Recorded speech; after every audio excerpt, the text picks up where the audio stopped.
Aside from the quarterback, wide receiver Chris Olave, defensive end Chase Young, and rookie offensive lineman Kelvin Banks Jr. will be key to the New Orleans Saints' success in 2025. We got all that and a little bit of lagniappe for you on today's episode of Locked On Saints.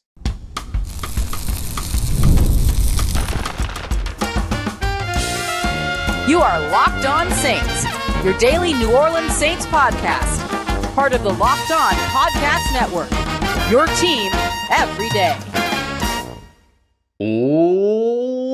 What is good, Who Dat Nation and Who Dat family? I am your host, your friend, Ross Jackson, New Orleans native, your New Orleans Saints expert and credentialed member of the media covering those New Orleans Saints as a Saints beat writer over at LouisianaSports.net. And on today's episode of Locked On Saints, we're going over three players that are amongst those that are going to be key to the New Orleans Saints' success in 2025. We'll take a look at the high expectations around rookie Kelvin Banks Jr., the big-time investment that must pay off in Chase Young, and Chris Olave's return to form, all being keys to the New Orleans Saints' success this upcoming season. We appreciate you very much, as always, whether it's your first time or your next time being here with us this time, making us your first listen, and being an everydayer here on the show, which is a proud part of the Locked On Podcast Network, your team every day. Today's episode brought to you by our friends over at FanDuel. Right now, new customers can get $200 in bonus bets by winning your first $5 bet. Head over to FanDuel.com today to get started. I want to start things off here with Chris Olave, who I believe must produce in order for the New Orleans Saints to win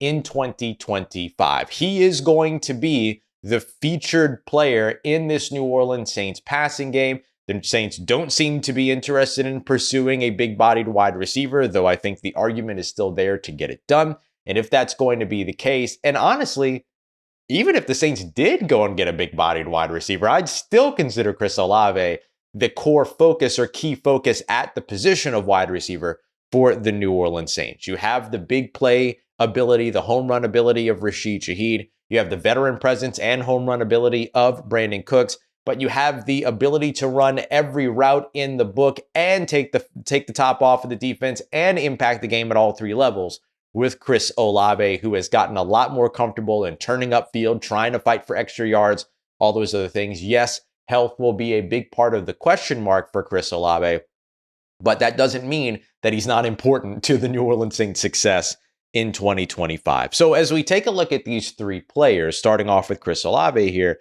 I want to kind of first look at what the criteria is for these. So the first thing I'm doing is I'm not including the quarterbacks in this. We know that the quarterbacks are the biggest part of the tale of success for the New Orleans Saints. So whether it's Spencer Rattler, whether it's Tyler Shough, or both or other, the New Orleans Saints' success goes only as far as the young quarterbacks will take them. We'll discuss what success can look like for Tyler Shough in a future episode, but right now I'm focused on the players that impact the game around the quarterback on the offensive side and those that impact the game on the defensive side as well. That's the second part of my criteria. These have to be players that affect the football, that affect on a play-by-play basis because of what they're doing to either impact where the football is going, how successful the football is in getting there, or trying to make sure the football doesn't get there in the first place. Those are the guys that I'm picking from here, those that are in prime premier positions.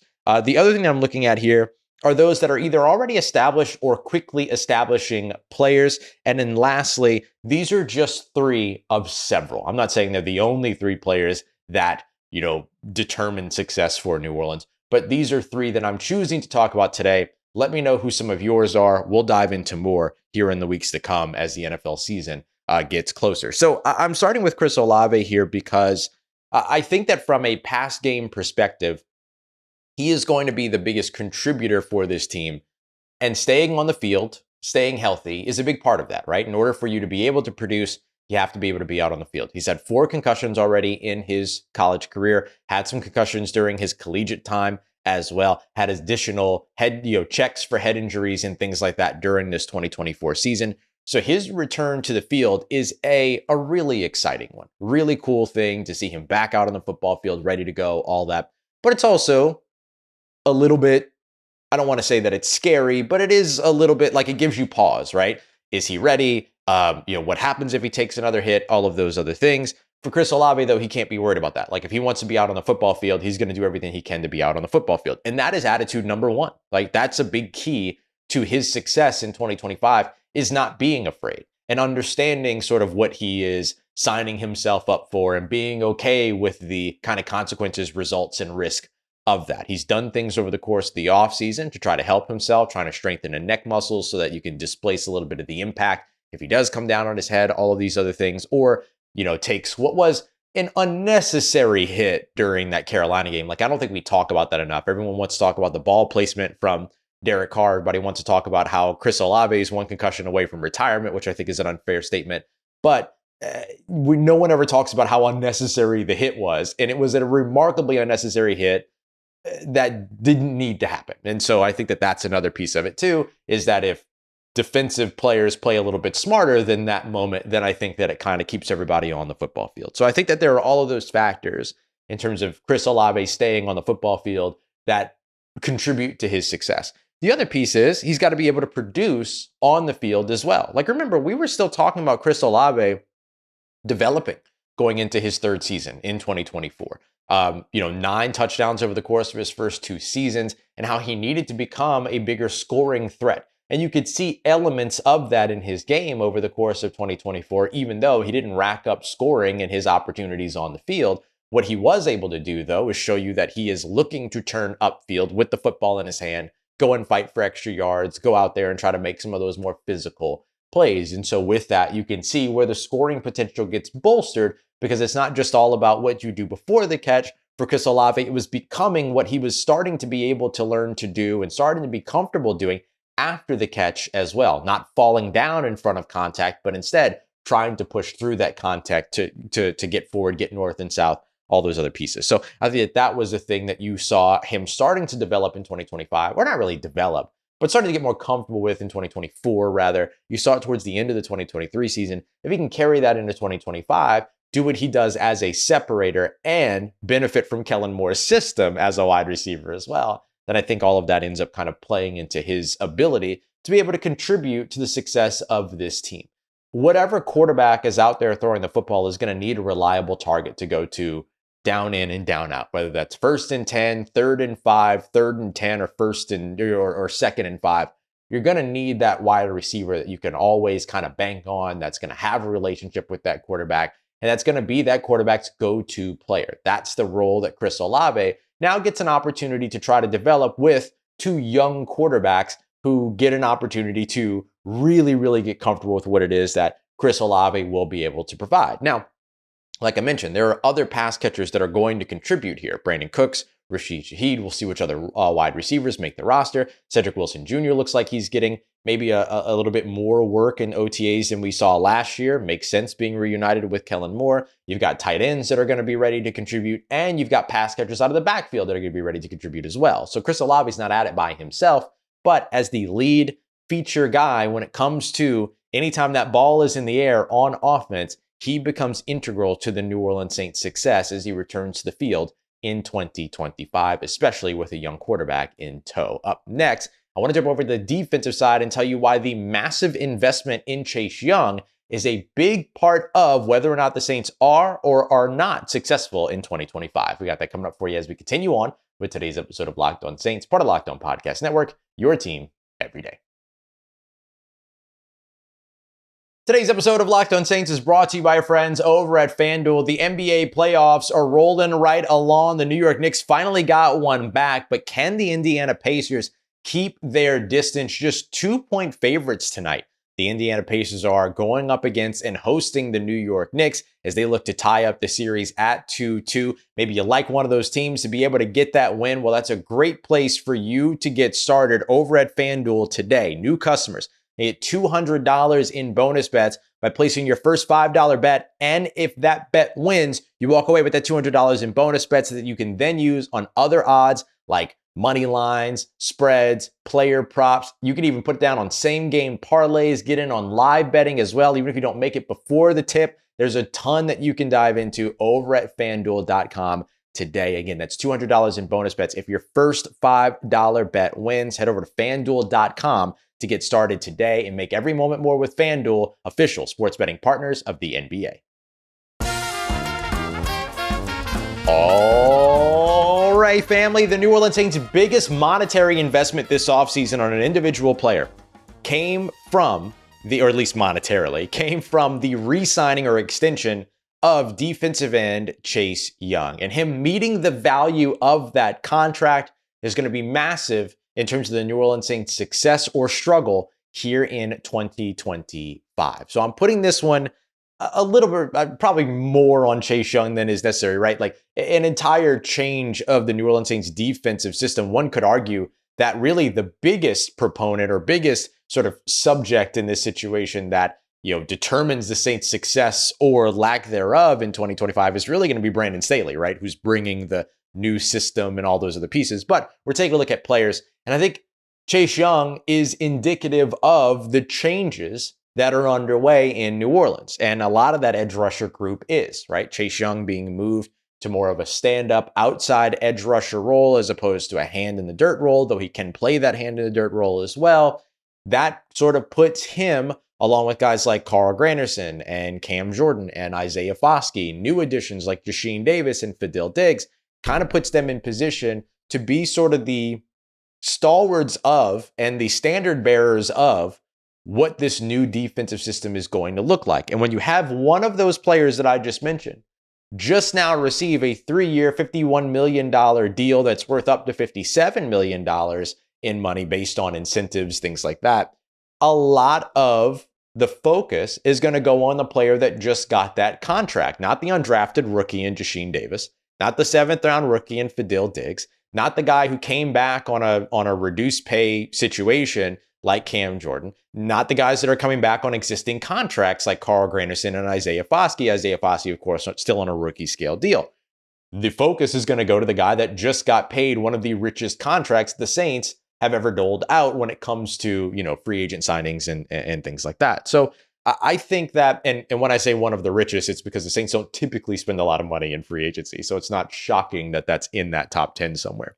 But what Chase Young represents as well, beyond just the monetary investment, is the success of team building, the success of the new defensive staff, the success of the new defensive system, and the hopeful revitalization of the pass rush in New Orleans, as well as the run defense as well. I know the run defense isn't as sexy a topic as, pass rushing and quarterback pressures and sacks and all those other pieces, but it's just as important. Remember, the Saints have continuously taken a step back in that category after years and years and years of being in the top 10, not allowing a 100-yard rusher, a stat that we used to say all the time, it doesn't really mean anything. Now, all of a sudden, people are longing for something like that to be back in New Orleans, and the Saints are looking to revitalize what it is that they have turned into over on the defensive side. They finished 31st in the NFL last year in terms of run defense. They finished again with less than 40 sacks in a 17-game season, something they used to do routinely.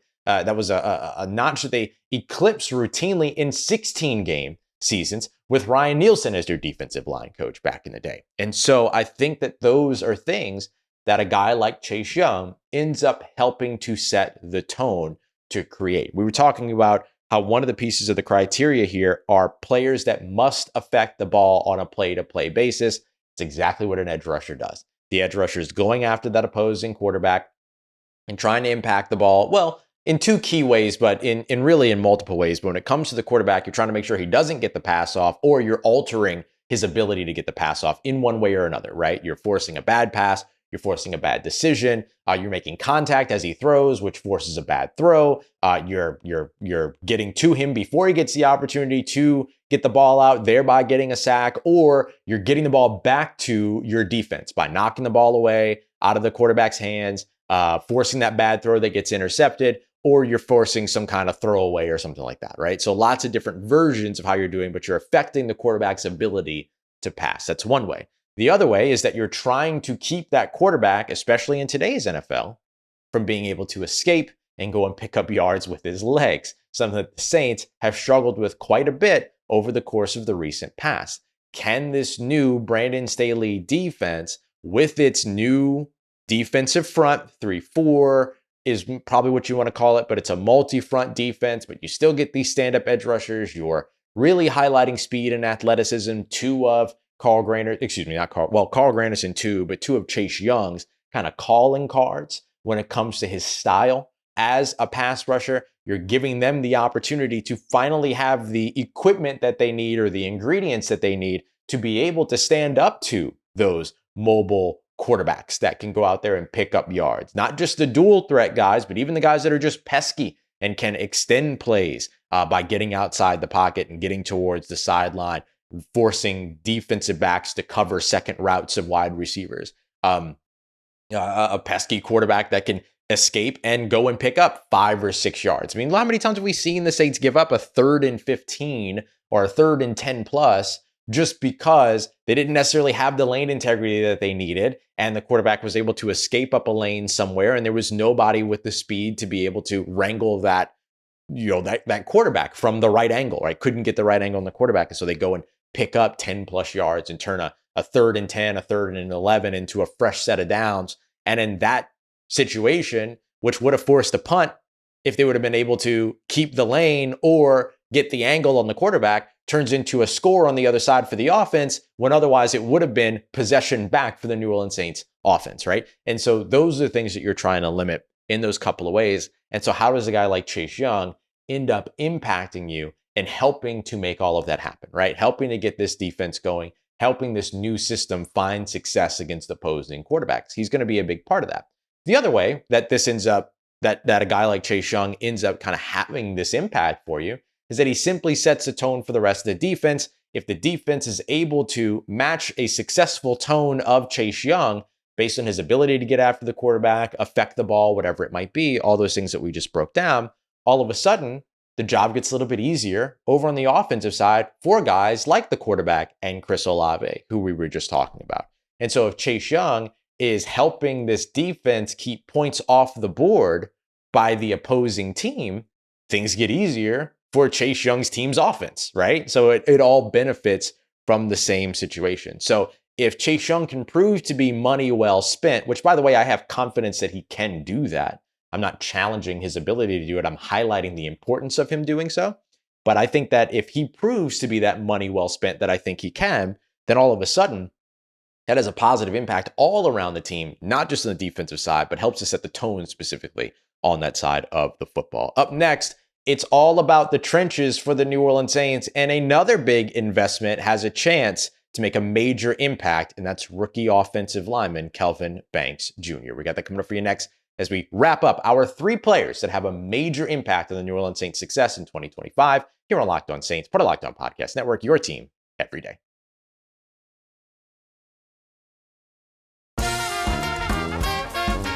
Let's get it, Who Dat Nation. It might not have been a monetary investment, but it was still a major investment by the New Orleans Saints to draft with a top 10 selection Texas offensive tackle Kelvin Banks Jr. And the role that he looks to be on his way to earning with the New Orleans Saints is a massively important one. Kelvin Banks Jr. might be a rookie, but he is and does match our criteria as a quickly establishing player. Anytime that you bring somebody in as a fresh face and say, hey, be this team's starting blindside tackle, blindside protector, that person is a quickly establishing player in your team's success. And that's exactly where Kelvin Banks Jr. is heading. Now, the good news for New Orleans is that Kelvin Banks Jr. already looks like a seasoned veteran on the football field. Very strong, plays with a great anchor, really polished in the pass blocking game, very aggressive in the run blocking game, has the athleticism, the combination, of the athleticism and the strength to be able to win on both sides. So not only is he contributing as a blindside protector for the starting quarterback, whether it's Spencer Rattler or it's Tyler Shough, because you're talking about 2 right-handed quarterbacks there, unless Hunter Decker, the lefty, surprises everybody, right? But otherwise, you're talking about Kelvin Banks Jr. as the blindside protector, but that's not the only way that he contributes. A couple of other players whose names I haven't mentioned in this list of 3, like I mentioned, there are other players that are also big in terms of whose success leads to the Saints' success, are the running backs. Guys like Alvin Kamara in particular, who's coming off of a career rushing year in 2024, even though he ended his season, even though his season ended with injury or ended early with injury, but also 6th-round investment in Devin Neal. Not the biggest investment, a 6th-round pick, but this is a guy that was expected to be a day 2 guy. So he was kind of a steal, or not even kind of, he was very much a steal as a 6th-round selection. Kendre Miller coming into his next season and his new opportunity with a blank slate, according to head coach Kellen Moore. So I think some of those guys, particularly Alvin Kamara, have just as much an impact on the success of this team as any of the 3 that I've chosen to discuss in today's episode. But the way that they achieve that success has a lot to do with what happens in front of them on the offensive line. And that's where Kelvin Banks Jr. comes in, because not only has Kelvin Banks Jr. impacted the left tackle spot, he's impacted the entire offensive line. The draft selection of Kelvin Banks Jr. allowed the New Orleans Saints to take Taliesin Fuanga, who started at left tackle last year, allowed just 6 sacks, which included 3 sacks in that Thursday night game up against the Denver Broncos, a game where he struggled. After that, allowed just 2 sacks the rest of the way. That's weeks 8 through 18. So pretty solid situation there in terms of what Taliesin Fuanga's rookie season was. Now, you got him going at left tackle last season, and he was a great left tackle for you despite playing right tackle throughout his collegiate career. Now he gets to move back to his natural position at right tackle because of your top 10 draft pick investment in Kelvin Banks Jr., who can now start at left tackle. Because Fuanga moved over to right tackle, last year's right tackle, Trevor Penning, who played his entire season, he was one of the few players, along with Fuanga, who played all 17 games of the year, so prove that he can stay healthy for a year. He ends up moving from right tackle, at least right now, to left guard. So the draft pick of Kelvin Banks had a ripple effect as such that the Saints effectively have 3 new starting players, or at least 3 players starting in new positions for this offensive line, with, of course, center Eric McCoy, who could also very much be on this list as the leader of this offensive line, and veteran right guard Cesar Ruiz staying in their positions at center and right guard.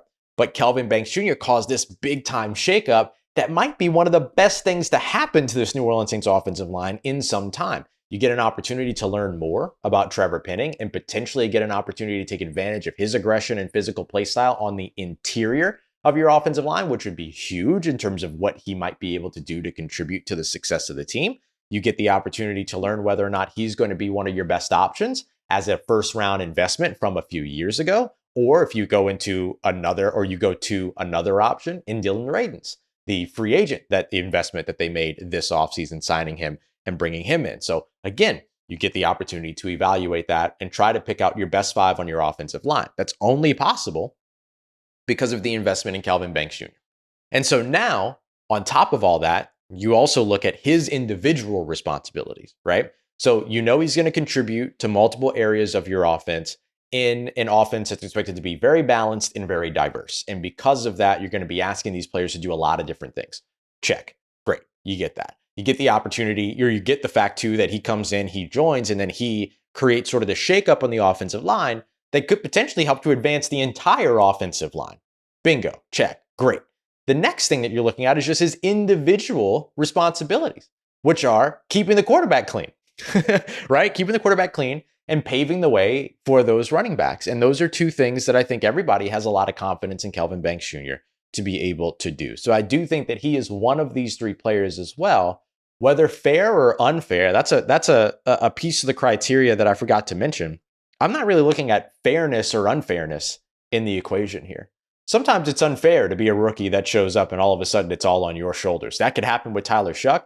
It could be unfair to be a 2nd-year quarterback that comes in and becomes the person upon which all expectations are placed. That could very well happen with Spencer Rattler. It can be unfair that Chase Young comes in and is representative of the success or failure of the entire defense. Fair or unfair, it could still very much be the case. Same thing happens here for Kelvin Banks Jr. But I think that the thing that's so special about the Kelvin Banks Jr. part of it, and I think that's so cool about the Kelvin Banks Jr. part of it, is the ripple impact, right? He has set up everybody else, or the investment in him has set up everybody else to potentially be able to be in their best possible positions. Like if Trevor Penning pans out at left guard, that only became possible because they made the investment in Kelvin Banks Jr. Taliesin Fuanga getting to move back to his natural position, or not, I don't want to say natural position, but of his collegiate position at right tackle, only happens because of the investment in Kelvin Banks Jr. Then if Kelvin Banks Jr. is successful, that means that the success that the Saints find in their passing game and potentially the success that the Saints find in their run game only happens because of the investment that was made in Kelvin Banks Jr. And that's not just the run game that goes to his side.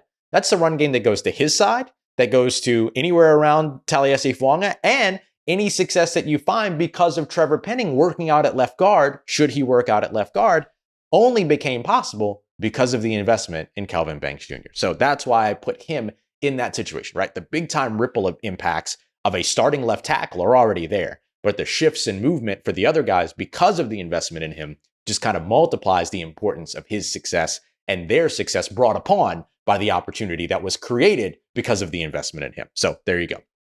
Those are three players that I wanted to highlight today: Chris Olave, Chase Young, and in a very roundabout, expeditious way, or not adventurous way, rather, not so expeditious, Kelvin Banks Jr. Coming up in tomorrow's episode, I want to take a look at the top 5 New Orleans Saints storylines going into OTAs, a little bit of a check-in before the second day of media availability for OTAs begins on Thursday. And then we'll also get later on this week into what successful rookie seasons look like for some of the New Orleans Saints rookie class. We got that coming up for you here throughout the rest of the week on the show. We appreciate you very much, as always, for making us a part of your day, part of your routine, for saying yes to me and the show. If you see me, please say hi. If you need anything else around your New Orleans Saints in between these episodes, make sure you follow me on your favorite social media at Ross Jackson, NOLA. Hit me up. Know how the family's doing. Let me know how you living. Let me know how you momming them. And trust you, that nation. I'll holla at you.